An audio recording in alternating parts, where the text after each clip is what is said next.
Para mediar esse painel, novamente conosco, o jornalista Felipe Moura Brasil, apresentador do Pingos nos Is. Chamo ao palco também Luísa de Andrade Silva, diretora executiva do Instituto Cidade em Movimento.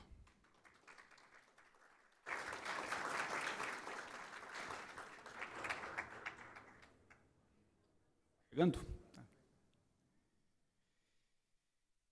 Chamo também ao palco Alexandre Laffer Frankel, que é CEO da Vitacom.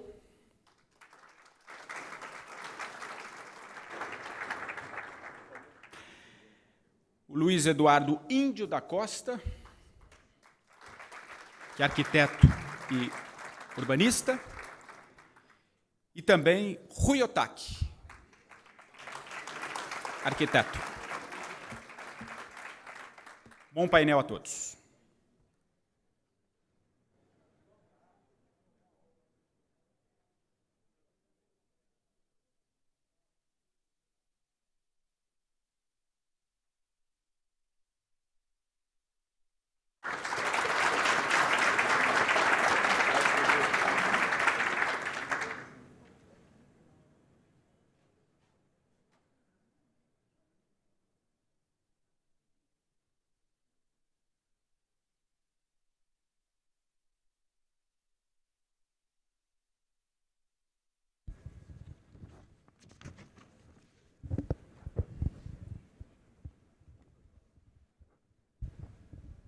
Bom dia a todos, mais um painel que eu apresento hoje, sempre uma honra falar de assuntos variados aqui, diferente daqueles que eu falo no nosso programa na Rádio Jovem Pan. A Luísa estava ali fora, não sei se ela não foi avisada, esperemos ela chegar, enquanto isso vamos falando aqui. Alexandre, o senhor, eu vi que o senhor tem toda uma filosofia pessoal, o senhor não tem carro desde 2009, anda de bicicleta, de carona, inclusive com funcionários, no máximo de metrô. O que essa filosofia tem por trás das suas próprias decisões profissionais, como ela inspira e se relaciona com a sua carreira? Legal. Obrigado, prazer, bom dia, ouvintes da PAN, obrigado, PAN. E realmente a minha filosofia pessoal acabou se transferindo para a minha carreira empresarial. Eu larguei o carro há cerca de 10 anos atrás e foi uma grande transformação. Isso eu aprendi que existe uma cidade melhor, uma cidade muito mais interessante para ser vivida. Bem-vinda, Luísa. Oi, Luísa. Tudo bem? Imagina, bem-vinda. E o fato de ter deixado o carro, era um cara que ficava 4 horas por dia dentro de um carro, isso representa 45 dias por ano dentro de um carro, é algo completamente inviável. E acho que essa grande transformação é tudo sobre gerar tempo na vida das pessoas. Eu entendi que existe um grande mito, que as pessoas precisam morar longe, as pessoas que não têm condições, elas precisam comprar moradias longe, e com isso a gente cria um problema enorme para a nossa cidade, que é esse tempo de locomoção. E na minha empresa eu entendi que era possível fazer com que as pessoas morassem perto. E morar perto significa ter mais tempo para aquilo que realmente importa. Eu sei bem que eu moro perto da Jovem Pan, vou andando e acho ótimo. Eu vim do Rio de Janeiro para morar em São Paulo e aí fiz questão de morar perto, porque carioca fica assustado com o trânsito paulista. Mas deu tudo certo assim, recomendo. É assustador. E isso é o que eu ouço de todos os clientes. E assim como o Galvão, eu também vou trabalhar todos os dias de bicicleta, isso já há muitos anos. Eu pego carona, hoje eu vim de metrô, por exemplo, e realmente tem uma cidade muito mais gostosa de ser vivida. E quando a gente começa a produzir apartamentos menores, é possível que as pessoas morem perto de onde precisam estar. E esse mito de que tem que morar longe, que só longe que é acessível, não é verdade. É possível produzir apartamentos de 90, 100 mil reais muito próximos, a cerca de 1, 2 quadras da Avenida Paulista. E isso transforma a vida das pessoas de uma forma incrível.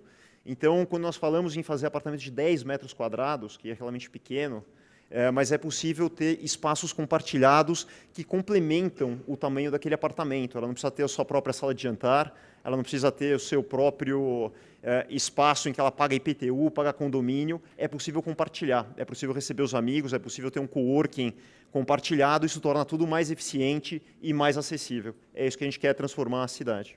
Você ficou conhecido como o rei dos apertamentos. Você gosta desse apelido ou não? Você se incomoda com ele? Não, sabe por quê? Eu acho até simpático. Eu também acho, mas sabe qual é o ponto, Felipe? Eu não me orgulho de fazer os microapartamentos, não é simplesmente fazer pequeno por fazer.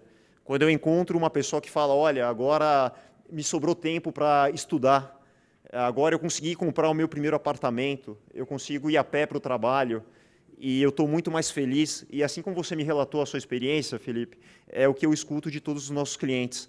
E é essa transformação, essa melhoria na vida das pessoas, porque qual é a outra possibilidade? É ele morar distante, morar no Itaim Paulista e ficar 3, 4 horas dentro de um ônibus lotado, que na minha opinião é algo desumano. Então eu acredito sim em uma cidade diferente, em uma cidade em que as pessoas possam morar mais próximas de onde precisam, da onde é possível ter um apartamento acessível.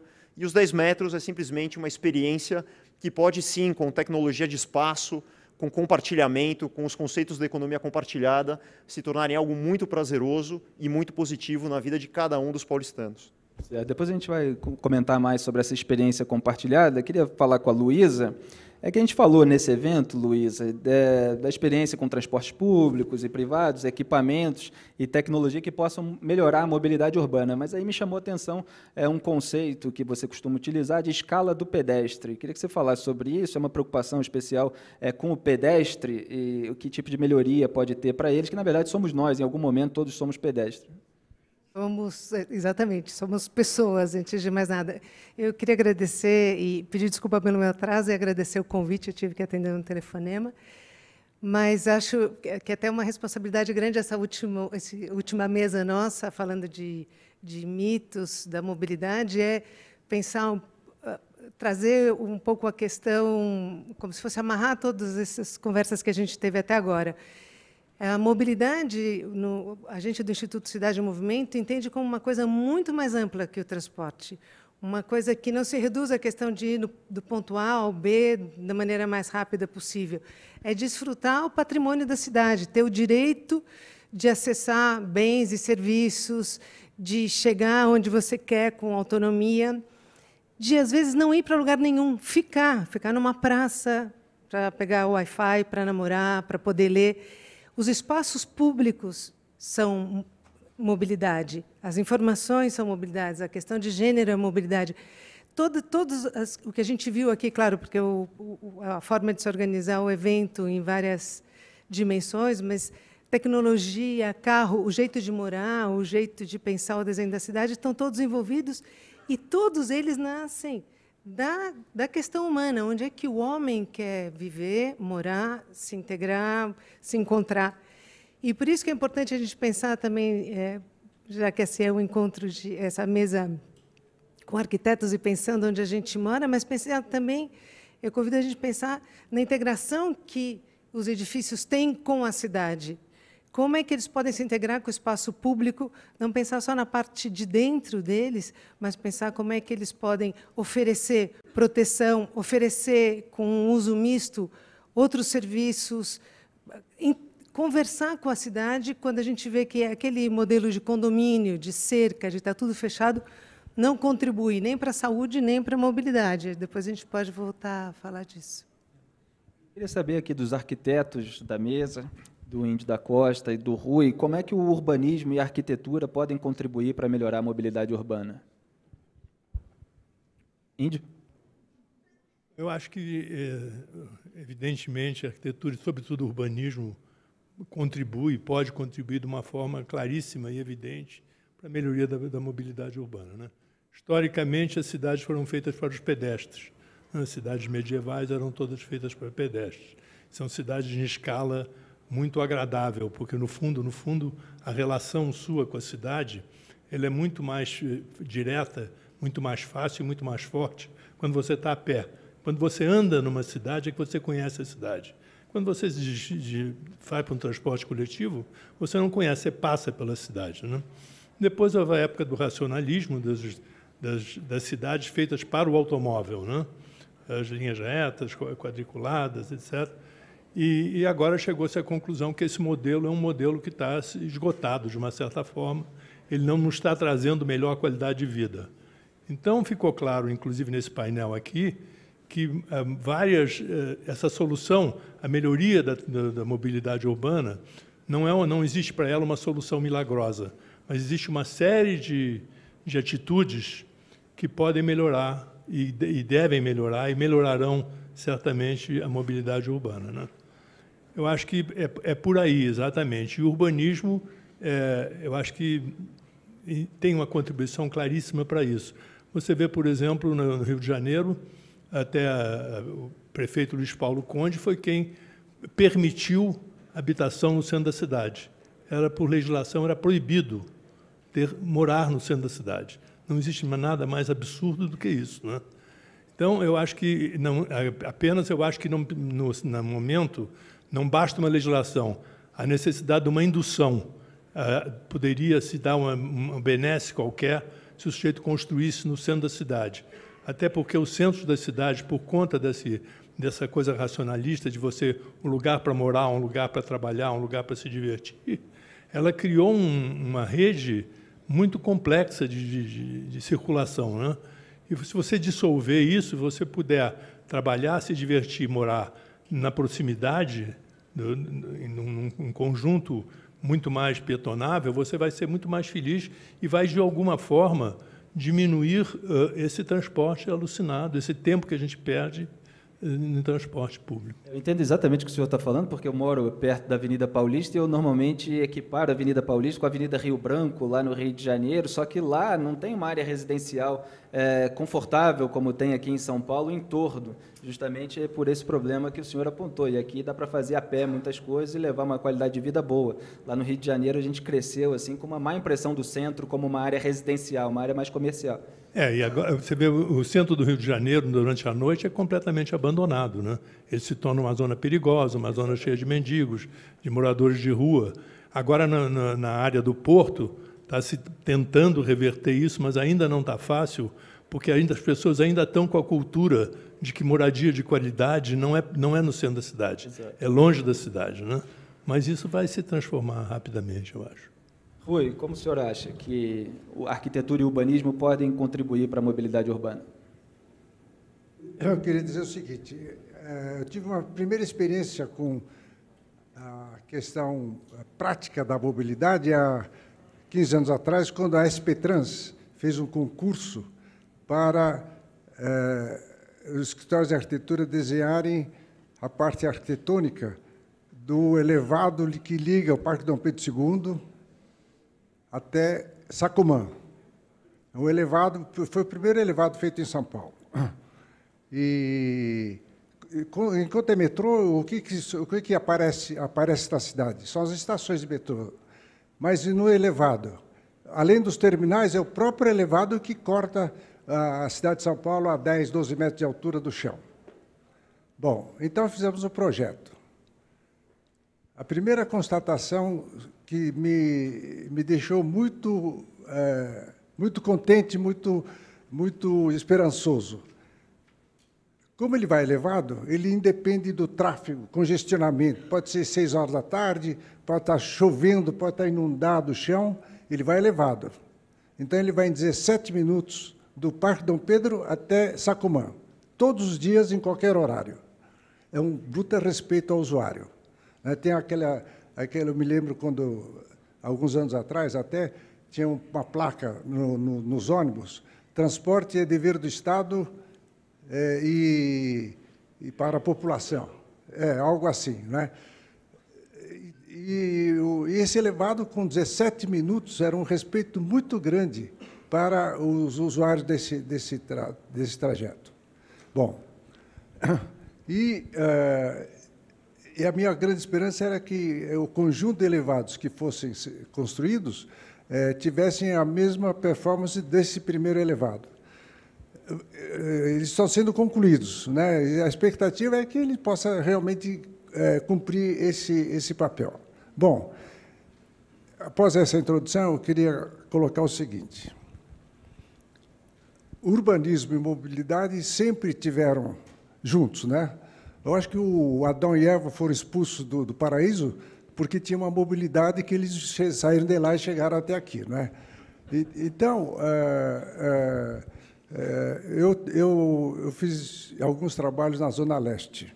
E, para conhecer melhor a Zona Leste, um dia, isso há uns 3 ou 4 anos atrás, eu fui de manhã cedo lá no ponto inicial do metrô na Zona Leste. Bom, aquela coisa que o jornal escreve é pouco em relação à barbaridade que acontece com o metrô totalmente lotado, as pessoas esmagadas lá dentro do vagão e as mulheres com tudo aquilo que os jornais publicam, né? Bom, eu acho sacanagem jogar o problema para a mobilidade. Eu acho que a mobilidade em relação à Zona Leste está feita, só que a Zona Leste cresceu de uma forma tal, né, que moram lá 4 milhões de pessoas. Das 4 milhões de pessoas, 1 milhão tem a idade de 16, 17 anos até 50 de trabalho. 1 milhão de pessoas. Dessas 1 milhão de pessoas, 800 mil vêm da Zona Leste até nas cercanias do centro de São Paulo. Bom, e por que isso? Porque na Zona Leste está faltando bolsões de trabalho. Se tiver bolsões de trabalho ali, fazendo com que pouca gente tenha que se deslocar para o centro da cidade, estava resolvido o problema da mobilidade, ou muito atenuado, não é? Então, essa parte do urbanismo, a gente não pode tentar ver isoladamente. Moradia, habitação, mobilidade, tem que ver pelo conjunto de urbanismo. Ou seja, na Zona Leste está faltando o quê? São bolsões de trabalho. Rui, já vou voltar a conversa aí para falar também dos veículos leves sobre trilhos, o VLT, é que a gente tem um tempo um pouquinho apertado, só usar aí essa bola que o senhor levantou, que o Alexandre estava falando justamente dessa questão de morar longe do trabalho, o Rui estava apontando isso também, essa distância da residência para o trabalho, da falta de bolsões de trabalho na Zona Leste. E o senhor estava falando sobre esses prédios modernos, onde também se implementa essa filosofia de compartilhamento. Queria que o senhor falasse do compartilhamento de carros, especificamente, de qualquer outro tipo de compartilhamento que se usa nesses prédios, e como superar a dificuldade, o receio das pessoas em relação a compartilhar as coisas. Muita gente gosta de fazer tudo sozinho. Felipe, realmente o compartilhamento é um grande aliado, não só do mercado imobiliário, mas da questão da mobilidade. Então, dentro de cada prédio, existem modais de transporte que são compartilhados. Então, nós estamos produzindo, e eu acredito que o mercado vai cada vez mais aderir a essa tendência, que são prédios com 0 vaga, não tem mais vaga nos prédios. Como é que funciona isso? Então, dentro do prédio, nós temos a possibilidade do carro compartilhado. São carros que ficam à disposição dos condôminos, eles usam o carro e devolvem no prédio, então eles pagam por hora, eles não precisam ter o seu próprio carro. Isso é muito mais sustentável, eu não consumi recursos para fazer vaga, eu não consumi recursos para produzir mais carro. Eu tenho a bicicleta compartilhada, então eu posso fazer trajetos mais curtos de bicicleta, e eu tenho a moto compartilhada também. Isso eu também acredito que as pessoas vão andar a pé, vão andar de transporte público. Agora, o compartilhamento também, por exemplo, do coworking, as pessoas descem e trabalham do próprio prédio, elas não precisam se locomover mais. Aí entra a questão do home office, cada vez mais usual também na grande maioria das empresas. Então, isso tudo faz com que a mobilidade seja muito, muito intensificada. Agora, Rui, você falou dos bolsões na Zona Leste. Eu vi um estudo, e eu acredito muito nisso.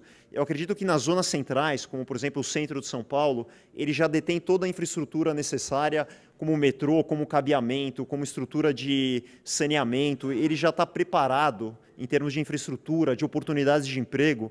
E quando a gente fala em levar o trabalho para zonas mais distantes, eu entendo que você tem que levar toda uma infraestrutura para atender aquilo, desde cabeamento de fibra ótica, mais toda a infraestrutura para o trabalho. Então, sim, é verdade que em algum momento é interessante levar o trabalho para lá, mas eu, particularmente, acredito em cidades densas. Eu acredito que a densidade traz o aprimoramento, traz a evolução da nossa sociedade. E quando nós trazemos as pessoas para morar próximas ao trabalho, na minha opinião, é muito mais eficiente. E esse estudo, Rui, ele mostra que é muito mais caro levar a infraestrutura distante para que o trabalho vá para zonas mais distantes do que trazer as pessoas para morarem onde já existe aquela infraestrutura.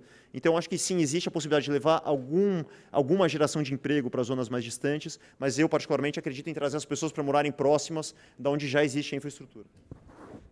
Eu diria o seguinte, a indústria Matarazzo, que foi, na época, 1950, a maior indústria na América Latina, está na Zona Leste. Por várias razões, ela se extinguiu. Então, existe um parque ali eu não me lembro exatamente da metragem, mas um grande parque que está disponível. Logo depois da Matarazzo tem a indústria nitroquímica, que foi também uma grande indústria pioneira em toda essa questão de tintas, parte química, etc.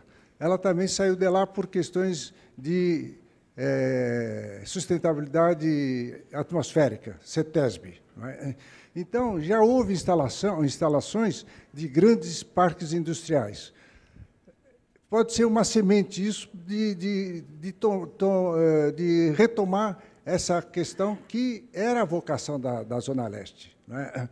E lá moram hoje 4 milhões de pessoas, que é 1/3 da cidade de São Paulo. Fazer todo esse pessoal vir trabalhar aqui no centro, né? Eu acho que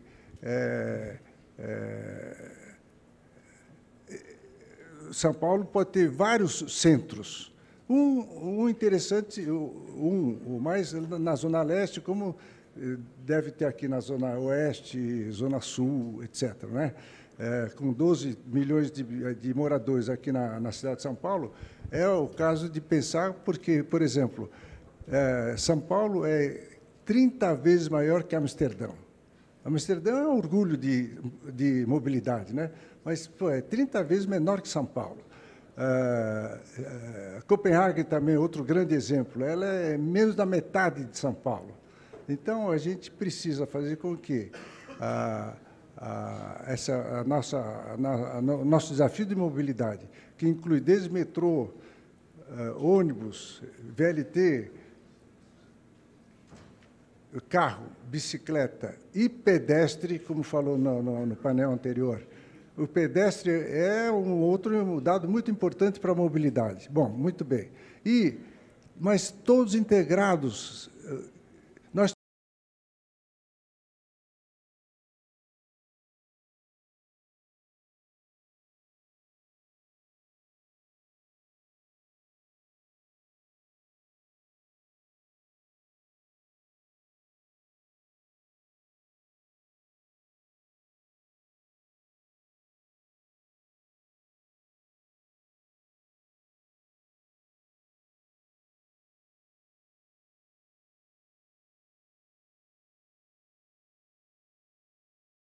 E o transporte elétrico é uma solução?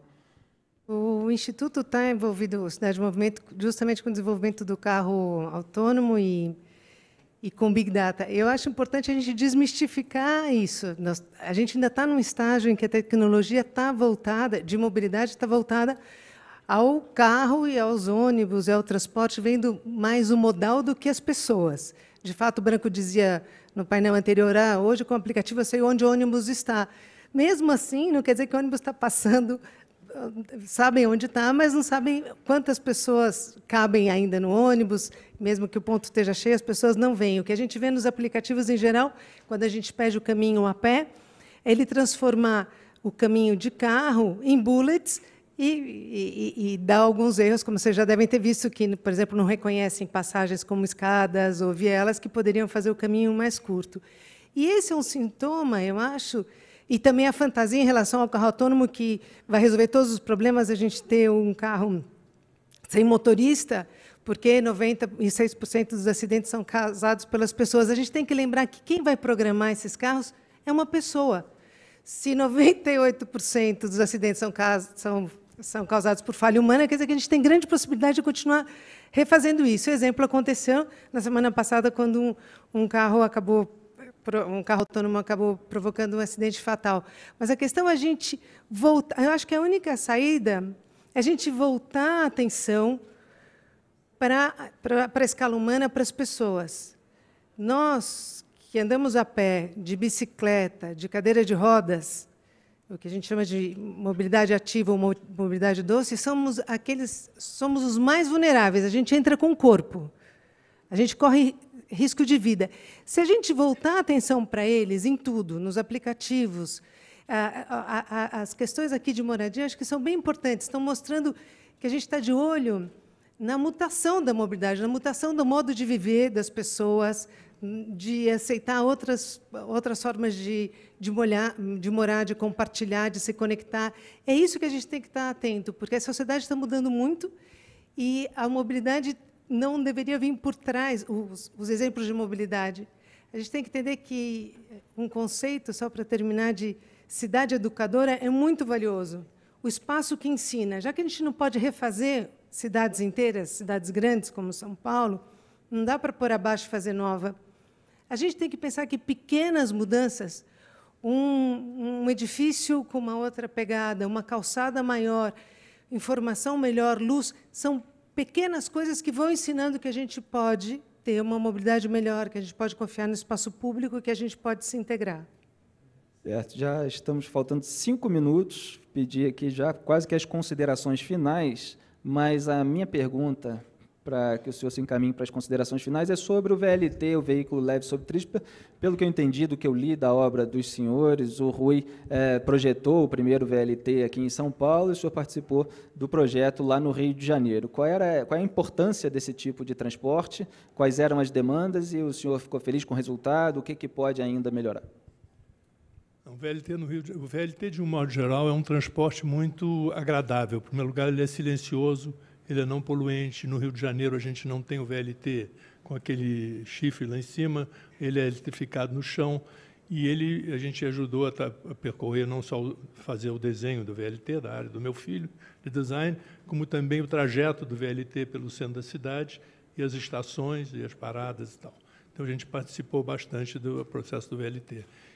A inserção dele no centro da cidade, ela que foi mais a minha parte pessoal de estudo de urbanização, ela aconteceu de uma forma muito feliz, na minha opinião, naquela parte ali desde o aeroporto Santos Dumont, que passa pela beira-mar.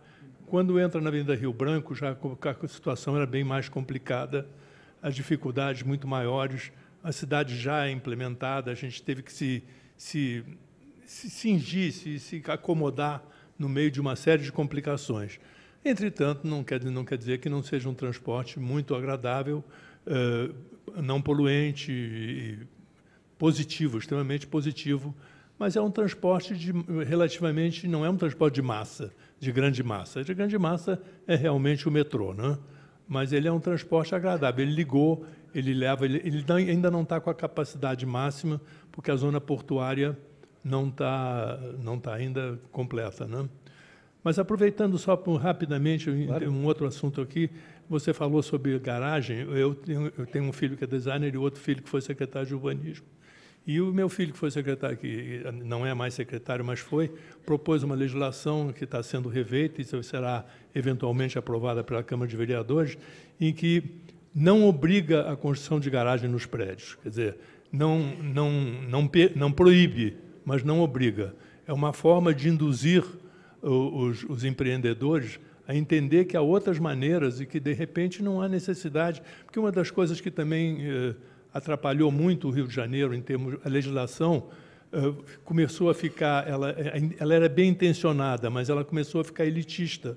Os prédios têm que ter pavimento de uso comum, tem que ter playground, tem que ter não sei quantas vagas de garagem, etc. Isso tudo termina expulsando quem tem menos poder aquisitivo do centro da cidade. O sujeito termina indo morar mais longe, porque ele não consegue pagar todo aquele negócio, entendeu? Então, eu acho que uma legislação mais inteligente, eu acho que ela pode induzir isso. Um outro aspecto que você falou também, da comunicação dos prédios com a cidade, a comunicação dos prédios com a cidade, havia uma intenção de legislação, que eu nem sei como é que está isso, mas havia uma intenção de proibir que se fizesse um embasamento de garagens ligado à calçada. Pelo menos que essas garagens fossem fronteadas, na frente delas, virado para a calçada, deveriam ser alguma coisa comercial, alguma coisa que... Porque senão você cria zonas de inseguras, zonas desconfortáveis, e você desvincula o cidadão da cidade.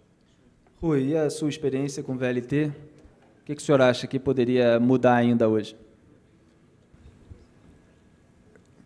Eu acho que o metrô está cada vez mais difícil pelo custo que tem e pelo prazo de execução dessa obra. Então, o VLT surge como uma solução intermediária, o carregamento é menor, mas que é o custo menor e o fato de ele ser aéreo, não há uma intervenção, uma cirurgia urbana muito grave. E também possibilita os usuários enxergarem a cidade a meia altura. Não é nem a altura do avião e nem do pedestre, é a meia altura, e São Paulo fica muito bonita, né? É por isso que a gente vê as fotografias de Paris a meia altura, assim, a 10 metros do chão, né? O verde fica, a copa da árvore fica bem na nossa frente, etc. Então, é uma forma também de mostrar a história de São Paulo, né? Isso eu aprendi com um velhinho que estava no VLT indo para Sacomã. Ele subiu, o VLT saiu, ele começou a olhar e falou, puxa vida, eu moro nesse bairro, nunca consegui ter visto aqui. Domingo que vem eu vou trazer meus netos aqui para verem a cidade por cima, né? Tá certo. Bom, então, acho que é uma solução intermediária que eu acho interessante. Certo, obrigado, Rui. Alexandre, dá para se tornar uma cidade mais amigável, como você costuma dizer também, né? Sem dúvida, sem dúvida. E o senhor conseguiu decifrar a pergunta? Consegui. Hamilton, às vezes eu tenho dificuldade de ler. O Hamilton perguntou a fachada ativa, a fruição e os usos mistos, porque eles são utilizados de forma tão tímida. Então, Hamilton, eu acho que isso vai mudar radicalmente com a nova lei do zoneamento. A gente vai ter uma cidade completamente diferente, principalmente nos eixos de transporte. A fachada ativa, os usos mistos e a fruição vai vir com força total. E grandes avenidas, grandes centros de mobilidade vão ficar praticamente irreconhecíveis do que são hoje. E isso se compara muito às cidades. Nós voltamos de cidades como Paris, Nova York, todo mundo volta maravilhado, né? Eu entrei naquele restaurante, eu entrei naquela loja.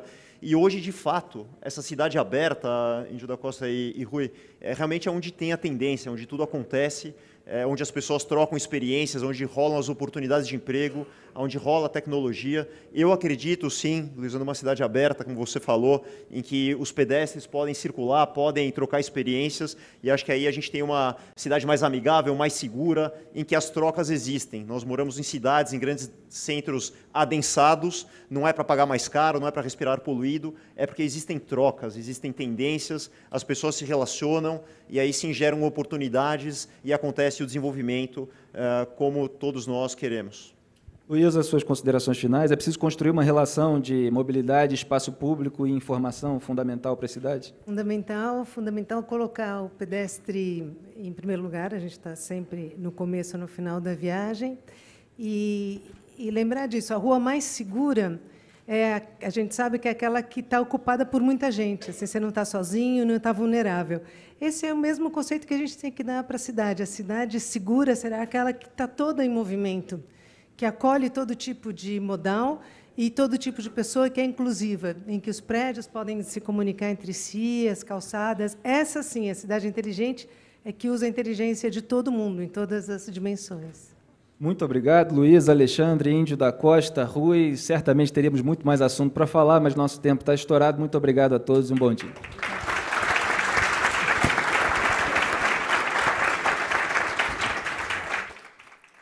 Vamos só a foto aqui.